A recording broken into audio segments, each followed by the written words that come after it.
4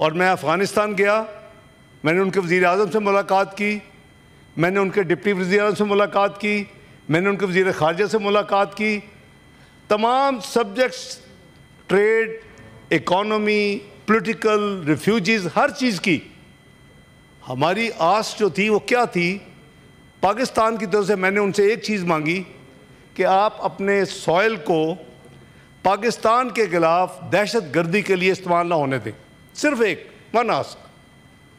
اور بہت اچھی میٹنگز ہوئیں، بہت ریسیپٹیو، بہت گرم جوشی.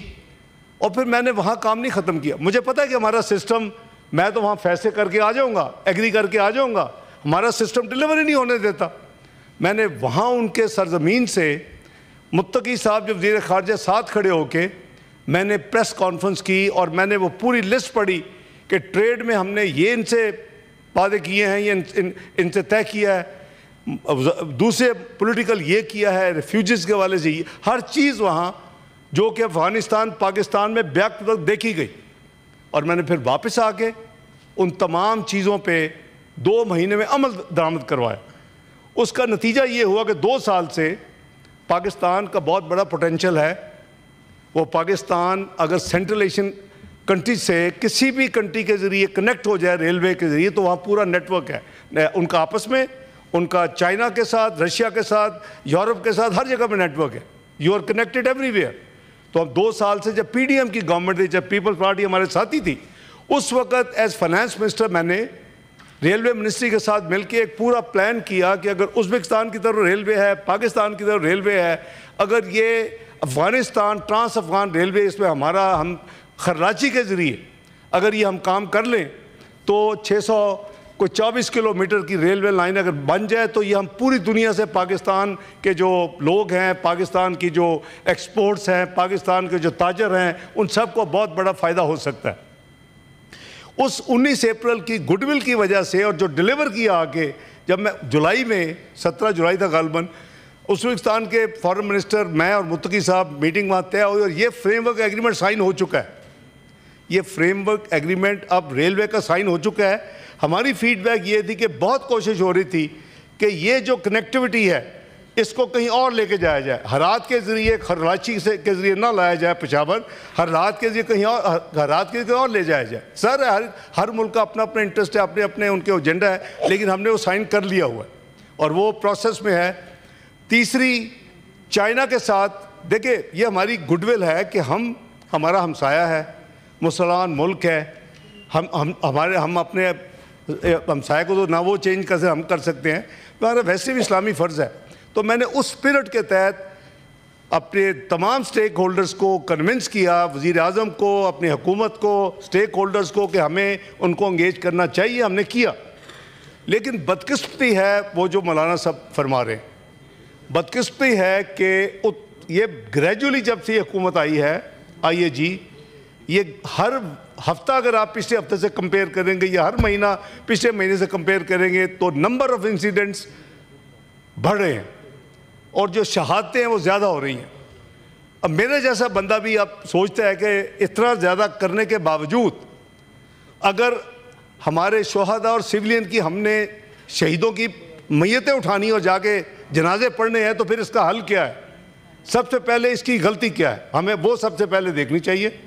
غلطی یہ ہے کہ 2021 کی حکومت جب آئی تو اس کو ہم نے اتنا زیادہ ایز پاکستان، میں کسی کو بلیم گیم میں نہیں پڑھنا چاہتا عادت کے مطابق، پاکستان نے اتنا زیادہ آؤٹ ریچ کر دیا کہ وہاں جا کے ہم کہتے ہیں جی I am here for a cup of tea. اللہ سب کی مشکلات آسان کریں، لیکن وہ کپ آف ٹی ہمیں بہت مہنگا پڑا. اس کپ آف ٹی نے پورے بارڈرز کو دوبارہ کھولا.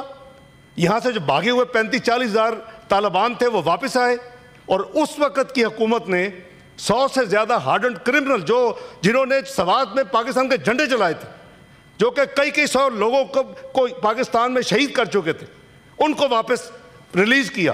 یہ سب سے بڑی مسٹیک تھی. میں not against any person any government, but it is fact. آپ فیکٹ فائنڈنگ کریں، آپ کو پتہ چلے. تو ہم اپنے آپ کو سنبھالیں کہ ایسی غلطیاں دوبارہ نہ کریں. کوئی بھی ہو، ہماری حکومت ہو، کوئی اور حکومت ہو، یہ اللہ کی دین ہے. کسی کو کب حکومت ملنی ہے، کتنی دیر ملنی ہے، یہ کسی کے بس میں نہیں ہے. اللہ چاہے جس کو حکومت دے دے, اللہ چاہے جس وقت جس سے لے لے. لیکن ایسی غلطیاں should be a lesson for us کہ ہم نے آئندہ کم وقت میں گڈ ول کے طور پہ یا ایک اپنے ایک فلو میں یا ایک موڈ میں ایسی چیزیں جو غلطیاں نا وہ قوم بھگتتی ہے. جناب چیئرمین مولانا صاحب, یہ آپ نے کہا نا کیوں ہو رہا ہے, یہ اس لیے ہو رہا ہے کہ وہ ہماری جو پرابلمز ہیں وہ اب اتنی بڑھ گئی ہیں کہ we are back to 2012 scale, اس سے بھی زیادہ بڑھ گیا اور ہر ہفتے ہو رہا ہے. ابھی دیکھیں ڈائلاگ ہو رہے ہیں, ایک دوحہ میں ڈائلاگ ہوا, ڈیفنس منسٹر نے لیڈ کیا, ایک لمبے راؤنڈ ہوئے اپنے اس میں ترکی میں, اور ابھی 6 کو پھر ہونے جا رہے ہیں. مجھے متقی صاحب کی کل 6 کالز آئیں. میں ان کو کہا کہ آپ کو صرف ایک بات ہم نے مانگی تھی, اور یہ تھی کہ آپ کی سرزمین سے نہ ہمارے ملک کے اندر نہ وہاں سے کسی قسم کی ٹیررس ایکٹیویٹیز نہیں ہونی چاہیے.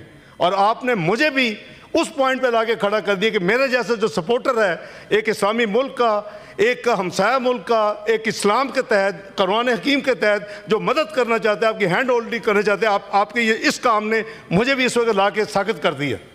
تو میں سمجھتا ہوں کہ ہمیں جناب چیئرمین یہ ہماری کمیٹیاں, یہ آپ کے پاس جو یہ لوگ ہیں, یہ بہترین آپ کا گروپ ہے, ایک بہترین ہاؤس میں تمام صوبوں سے بیٹھے ہیں, اور ان کے کوئی لاء میں ایکسپرٹ ہے, کوئی ایگریکلچر میں ہے, کوئی ان سبجیکٹس میں ہے, کوئی اسلامیات میں ہے.